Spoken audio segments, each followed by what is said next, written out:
Drop it.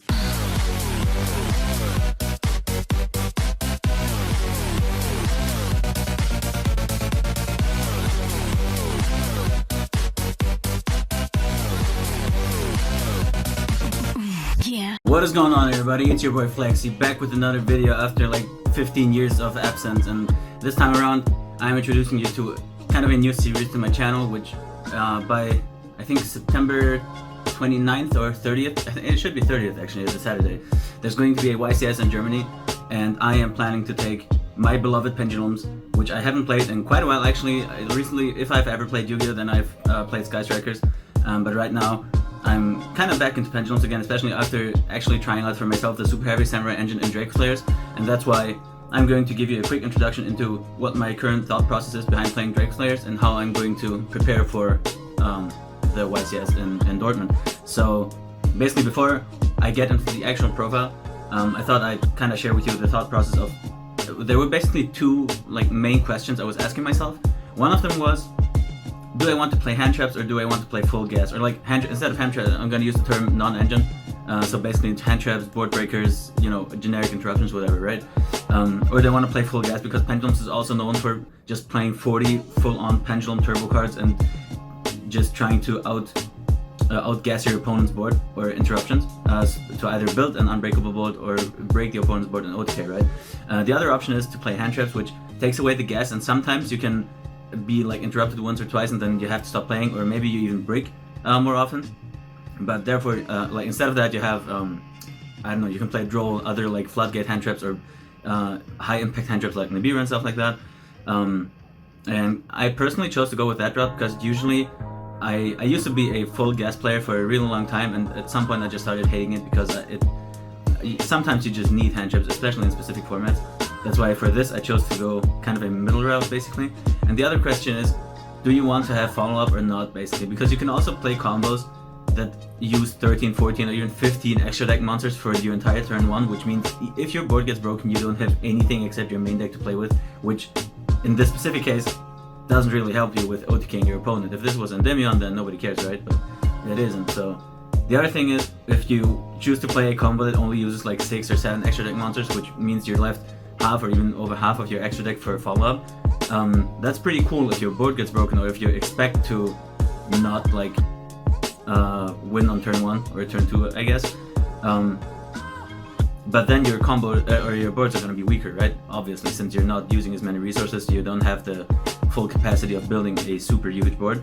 For this specific case, I chose to go with the full, like, for this combo I'm using 13 extra deck monsters, which I usually don't like, but I saw a combo on YouTube that was really cool and I thought I'd just give it a shot, because even going second it looks like very strong, and if you don't win on turn 1 or 2 then you're most likely going to lose anyway, especially against better decks. So with all that out of the way, let's get right into the deck profile.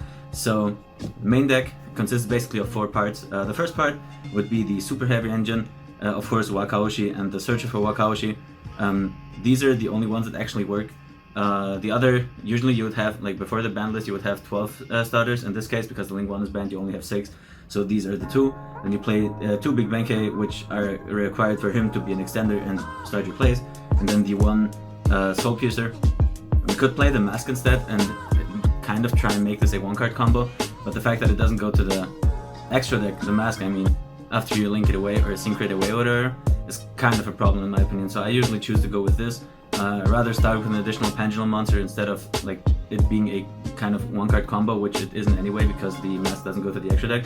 And then off of this you can search a discard fodder instead for the Majesty effect. So I really like this Super Heavy ratio. Then for the Draco Slayers, there's not much to say really. I play 3 of every effect monster Draco Slayer. Of course, if you don't open the Super Heavy engine, you're going to have to play Draco Slayers, but you don't max out on every single Draco Slayer exit card. Like, I don't play Babuku or Dynamite Charge or Rhoda or whatever. So this is basically it. There's not much to say. You just summon them off of Ignister and try to combo off as much as possible. Then the next part is the kind of like Odd Eyes Performance File package, which is 3 Joker, which is right now the best normal summon in the deck, the way I play it. Then 3 Revolution, because it's kind of the best card in the deck once your combo starts like gets going. the one Sky Iris, which searches the Revolution Dragon, and then I don't get into this all the time, but especially if you, like, I don't know, mess up your plays or whatever, or if you open the Joker, for example, you have access to more than one search instead of only searching with Beyond. I also play the Vortex package, which Seer is also a very good low scale, and then you search this one with the Revolution Dragon, summon him, and make a Vortex, which, in addition to the Savage, which I'm having in my extra deck, is just an additional Omni Negate. And then well, I guess I have two more one-offs, but then there's only one more card. I play one Astrograph Sorcerer, which is crucial to the main combo the deck's trying to play out, and as well is the Codebreaker 0 Day, which I guess you probably know what it does. Just gives you link 6 materials basically for free. And then I play 3 Fenrir, which is very good going second, but also just a good extender going first. So it's really flexible and gives you discard fodder and everything you need. 3 Droll. I feel like I haven't been like looking into the meta and stuff recently for quite a long time actually, but I feel like from what I've been able to gather on Twitter and whatnot, that Droll is kind of the best like high impact hand trap right now. And that's why I'm just giving it a shot like this. And I was also playing Baylor, but I took it out for the Vortex engine, so there's that. And then as my 40th card, I play Call Play the Grave, which shouldn't conflict with the Super Heavy package, because usually you won't get hand trap before you activate the effect of Wakaushi, and by then it's already, like, you can already activate spell cards again, so there's that. And yeah, that's a clean 40. Now into the extra deck, which by the way I've sleeved in Classroom of the Elite sleeves. I have 2 fusions, which is Dinosaur and Vortex. I have 2 synchros, which is Savage and Ignister. I wanted to play 2 Ignister initially, but I kind of decided to take one out for a Baguska. Here it is, because Baguska is a very good like plan B, and I love having it in the deck, although it's not part of the main combo. Although it could be, maybe I have to look into it. I don't know. Dugaris is also very crucial because it revives the Ignister and helps you like really kickstart your combos. And then we get to the rest of the extra deck, which is a bunch of Link monsters. There's Yond, Celine, Cross Sheep, the Codebreaker engine. You probably know what all of these do. They just help you extending, and this one especially is crucial because it allows you to make the Savage. This one gives you a free Firewall Dragon Singularity. This one gives you a free Firewall Dragon basically. And then you also have a Zealantis, which usually you would use in Drake Slayers to reset your synchros and stuff like that to use the effect again. In this case, you only use it as an endboard piece because in the opponent's battle phase it's a Regek. So even if your opponents choose to like go battle phase with a Fenrir or whatever and attack over the Appaloosa, for example, you can just Zealantis Regek their board, and they have to go main phase 2 or ideally scoop the game. And then the final card is Appaloosa, which, what do I say? It's free. And then the final part of the deck, which I've just thrown together a side deck. I don't really like. Don't have anything to say really. 3 talents for if I choose to go first post sighting. Nibiru and Eclipse against combo decks going second, because I hear that those are also really good in some matchups. And then 3 Denko and 3 Cosmic Cyclone for back row decks going second. I guess Cosmic Cyclone going first as well, but Denko Sekka especially because I don't actually need my normal summon probably going second. So Denko Sekka is just here to help me stun those trap players who are trying to stun me, right? Stun or get stunned, basically. So yeah, that's basically it for the deck profile.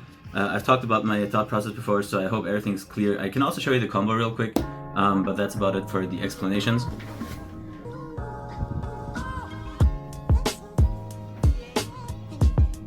So now I'm going to just really quickly show you off how the combo works and what the endboard is going to be. You're obviously starting with the Super Heavy Samurai engine, so Wakaushi, and then any level 4 non-tuner Pendulum monster, it's a lot of words, is going to be enough to help you extend into the combo, and that's going to basically get the entire job done, nothing else necessary.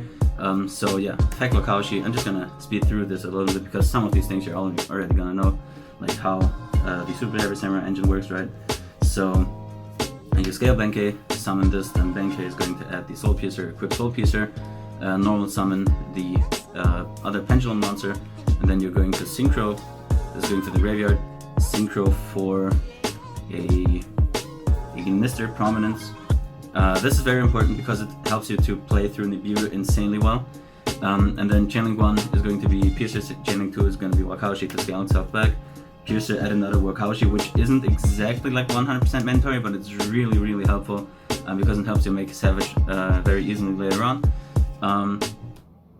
This is, for now, it's just discard fodder. So you use then the Ignister effect, summoning Majesty.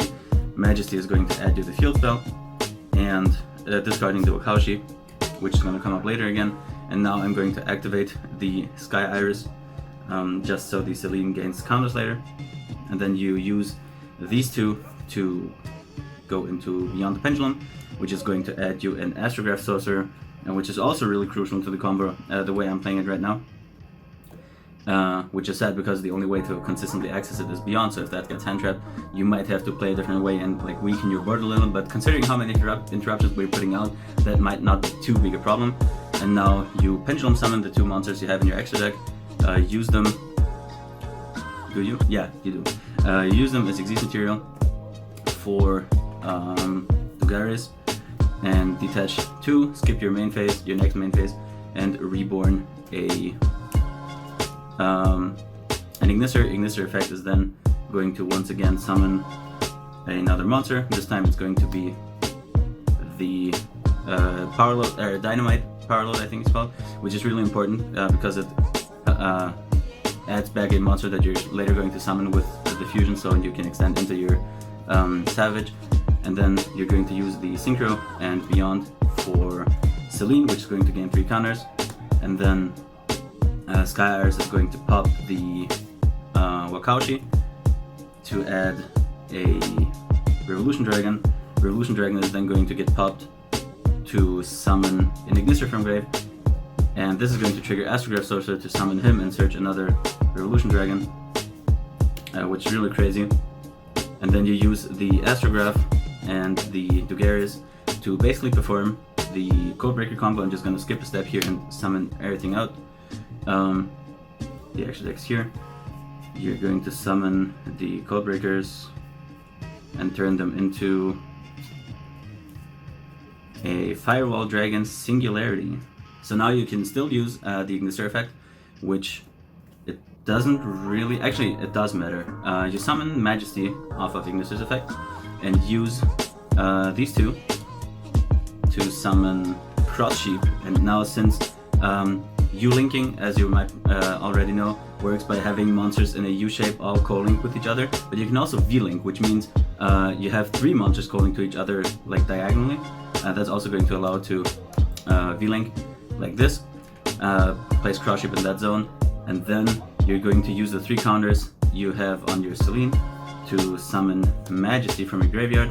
Then you can fusion, or contact fuse, I guess, these into Dinosaur Power, which is going to trigger the Cross Sheep to summon one from graveyard, and it's also going to trigger the Dynamite to add back a Majesty.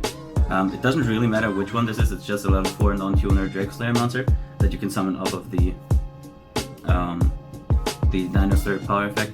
And then Cross Sheep is going to summon the Wakaushi that you discarded initially for the Majesty effect. Then you're going to use the Dinosaur effect, summon the Majesty, use those two as Synchro material to summon Savage Dragon, which is our Omni Negate.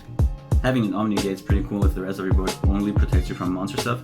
So 3 counters plus 1400 attack boost on your Savage, that's pretty cool. Now you're going to use your other Revolution Dragon to pop itself, revive the Ignister. Ignister is going to summon anything really, it doesn't really matter. I'm just going to summon this one because I've used the others already. And this one isn't too important, so I'm just going to do this and then use these 3 to go into a 3 material Appaloosa. So if your opponent was still waiting, then right now you're in Beer Proof. 3 negates on the Appaloosa, and you can use the remaining Drake Slayer monster and the Celine to summon a Firewall Dragon under the Appaloosa, which is going to be calling twice, or the Firewall Dragon is going to be calling twice, the Appaloosa I guess, but it doesn't matter. And then you can use Firewall Dragon effect if you like to add back cards from your graveyard to your hand, since it's a once while face upon the field effect, so you're going to reborn it in a second and then gain his bounces again. In this case, there's nothing really in the graveyard that you could actually need, so you can add back the Dynamite and the Beyond the Pendulum, for example. That way you still have a Beyond the Pendulum for next turn if you really happen to need it, and this one is just to give you more advantage. Yeah, Beyond goes back into the extra deck. and then you're going to link away the Firewall Dragon for Zealantis, which is going to trigger the Singularity to reborn the Firewall Dragon, and now your opponent is staring down 3 Appaloosa negates, 3 Singularity negates since you have a Fusion, Synchro, and an Xyz in graveyard, 3 Firewall negates because he's calling 3 times, and a Raigeki in the opponent's battle phase, so you don't have to waste any of your bounces on a normal summon to out your Appaloosa, or to protect your Appaloosa from getting outed. And the Omni Negate on Savage, that's 11 interruptions, 1 Omni Negate in case your opponent opens a board breaker. If you open double board breaker, like double Raigeki, I don't know, double evenly or whatever, he had it. At least we're somewhat protected, and we still have 10 interruptions, so also, since we started with 5 cards in hand, used 2 cards for this, we added back 1. That's 4 cards in hand still. And also, let's say your opponent like has 2 monsters on field that you really need to bounce, and you're going to use your Firewall Dragon, then you can still decide to add back, I don't know, a Soul Piercer or whatever, depending on what you end up having in your graveyard, right? You can also, like, let's say you were playing a hand trap, like Ash Blossom, you discard it for your opponent's Pot of Prosperity or whatever, you can add back the Ash Blossom with Firewall Dragon and then use it again next turn, which is pretty cool. So yeah, that's basically it for the combo tutorial.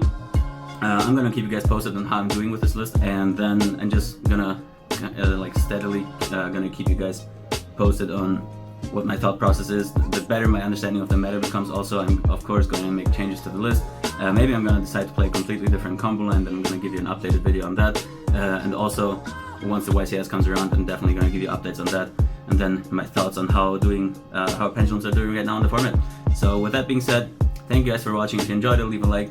If you want to see more, then definitely subscribe to the channel. And with that being said, have a nice evening.